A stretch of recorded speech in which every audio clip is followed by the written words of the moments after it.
शुरू अल्लाह का नाम लेकर जो बड़ा मेहरबान निहायत रहम वाला है।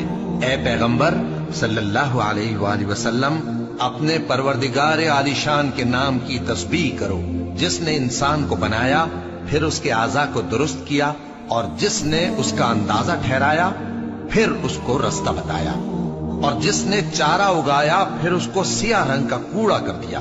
ए नबी सल्लल्लाहु अलैहि वसल्लम, हम तुम्हें पढ़ा देंगे, फिर तुम फरामोश न करोगे, मगर जो अल्लाह चाहे।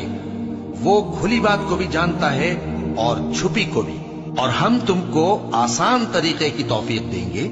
सो जहां तक नसीहत के नाफे होने की उम्मीद हो, नसीहत करते रहो। जो खौफ रखता है वो तो नसीहत हासिल करेगा, और बेखौफ बदबख्त उससे कतराएगा। जो बड़ी तेज आग में दाखिल होगा, फिर वहां न मरेगा और न जिएगा। बेशक वो मुराद को पहुंच गया जो पाक हुआ, और अपने परवरदिगार का नाम लेता रहा और नमाज पढ़ता रहा। बात यह है कि तुम लोग तो दुनिया की जिंदगी को तरजीह देते हो, हालांकि आखिरत बहुत बेहतर और हमेशा बाकी रहने वाली है। यही बात पहले सहीफों में भी दर्ज है, यानी इब्राहीम और मूसा के सहीफों में।